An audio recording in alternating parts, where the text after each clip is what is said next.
जय हिंद। आज के क्लास में मैं आप सभी को क्लास 10th के फिजिक्स में सिद्ध करके बताऊंगा कि F बराबर r/2 कैसे होता है। तो आप लोग मेरे साथ वीडियो के अंत तक बने रहे। अगर पहली बार मेरे चैनल पर आए हैं तो चैनल को सब्सक्राइब कर लीजिए, बेल आइकन को दबा दीजिए, जिससे कि मेरा कोई भी वीडियो अपलोड हो तो सबसे पहले नोटिफिकेशन आप तक पहुँचे और आप मेरा किसी भी वीडियो को मिस ना करें। अगर मेरा वीडियो पसंद आए तो वीडियो को लाइक कर दीजिए, शेयर कर दीजिए, और कोई तरह के अगर मन में सवाल हो तो आप हमें कमेंट करके पूछ सकते हैं, मैं जवाब देने की कोशिश करूंगा। तो चलिए शुरू करते हैं आज का क्लास। आज के क्लास में जैसा कि आपको बताए हैं, अवतल दर्पण में सिद्ध करें कि F बराबर r/2। F क्या है? फोकस दूरी है।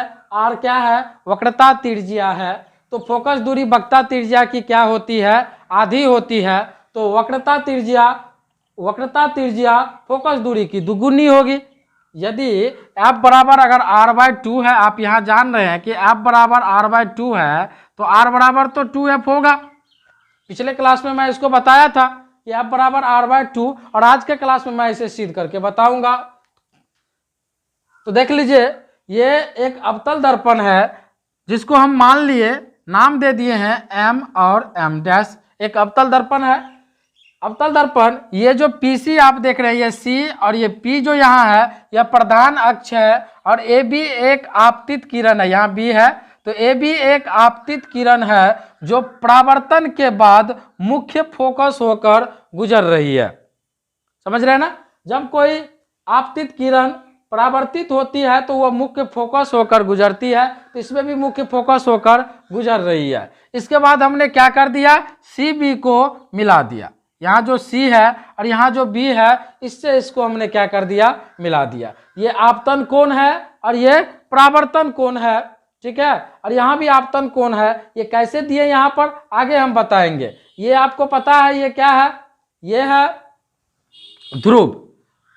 ये क्या है? ध्रुव, जिसे P द्वारा सूचित करते हैं। और यहाँ जो आप देख रहे हैं F, ये मुख्य फोकस और ध्रुव के बीच की दूरी को फोकस दूरी कहते हैं। पिछले क्लास में हम बताए थे कि मुख्य फोकस और ध्रुव के बीच की दूरी को फोकस दूरी कहते हैं, और वक्रता केंद्र और ध्रुव के बीच की दूरी को वक्रता त्रिज्या कहते हैं, ठीक है। यहाँ देख लीजिए, लिखे हैं कि माना कि MM' एक अवतल दर्पण है। ये जो है MM' क्या है? एक अवतल दर्पण है जिसका ध्रुव P तथा वक्रता केंद्र C है। जिसका ध्रुव P तथा वक्रता केंद्र C है।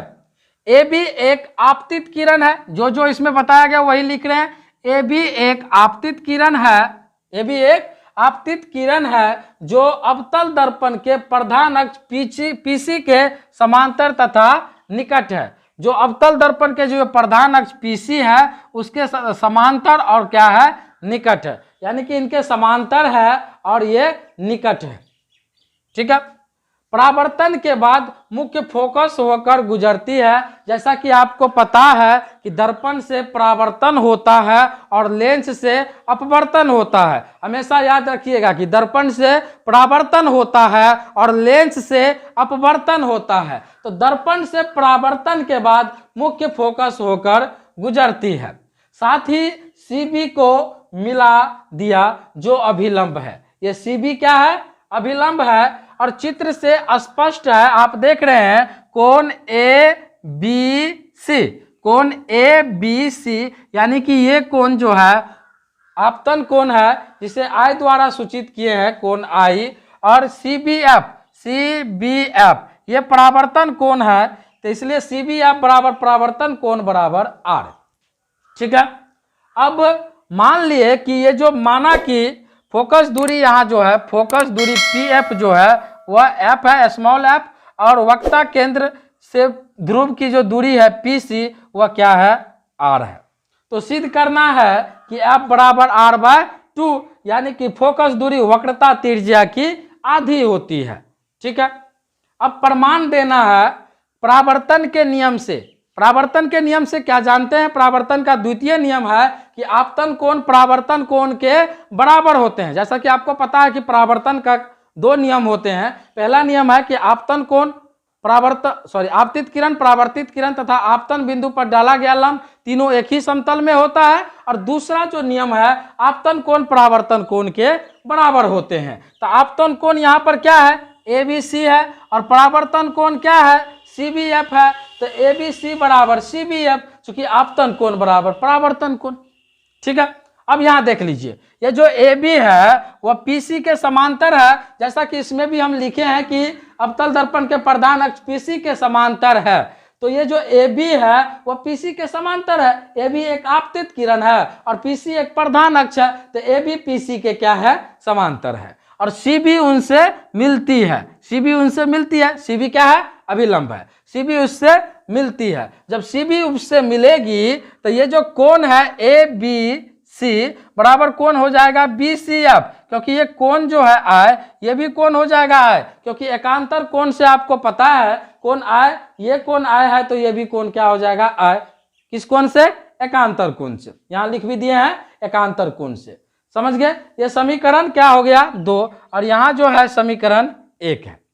ठीक है, अब आपको लिखना है समीकरण 1 तथा 2 से। समीकरण 1 देख रहे हैं कि कोण ABC इज इक्वल टू कोण CBF है, और समीकरण 2 क्या है, कोण ABC इज इक्वल टू कोण BCF।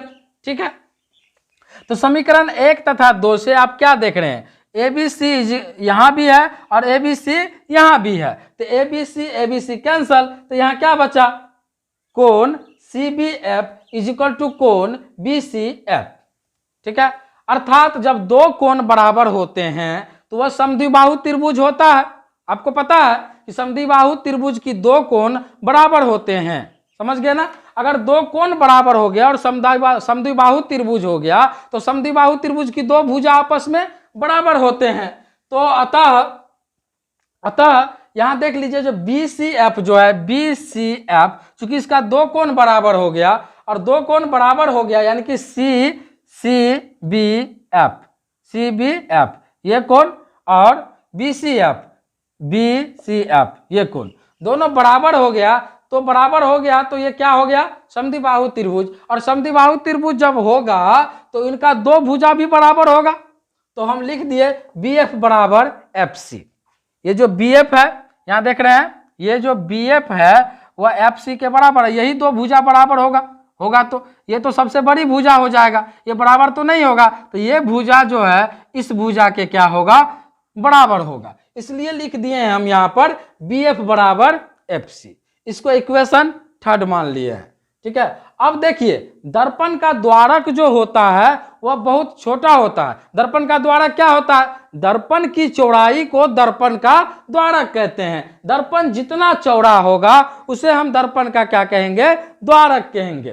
तो दर्पण की चौड़ाई, अब दर्पण का जो द्वारक होता है वह बहुत छोटा होता है, इसलिए B बिंदु जो है वो P के बहुत ही निकट है। इसमें आपको ज्यादा बड़ा लग रहा है, लेकिन ये B बिंदु P के क्या है, निकट है, बहुत ही निकट है। जब B बिंदु P के निकट हो जाएगा तो ये जो B है, B के स्थान पे P हो जाएगा, तो ये क्या हो जाएगा, BF बराबर PF। चूंकि B बिंदु P के निकट हो जाएगा तो ये BF जो है PF के बराबर हो जाएगा। इसे समीकरण हम 4 मान लिए हैं। समीकरण 3 तथा 4 से आप क्या देख रहे हैं, BF यहां भी है, BF यहां भी है, कैंसल। यहां क्या बचा, FC। यहां पर क्या बचा, यहां पे बचा PF, यहां पे क्या बचा PF, और यहां पर क्या बचा FC।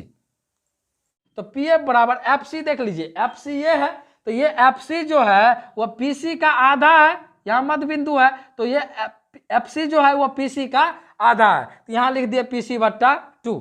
तो PF, अब देख लीजिए PF क्या है, PF ये ध्रुव और मुख्य फोकस के बीच की दूरी को PF है, यानी कि PF मतलब F है, यानी कि फोकस दूरी है, यहाँ फोकस दूरी दे दीजिए।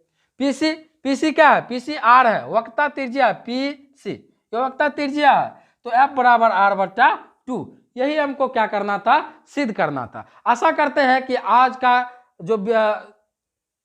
के क्लास में जो F बराबर R/2 सिद्ध किए हैं आप लोगों को समझ में आया है। फिर भी अगर कोई मन में क्वेश्चन हो तो आप हमें कमेंट करके पूछ सकते हैं, उसका जवाब देने की मैं कोशिश करूंगा। तो मिलते हैं नेक्स्ट वीडियो में, तब तक के लिए मैं आप सभी से विदा लेता हूं। जय हिंद, जय भारत, वंदे मातरम।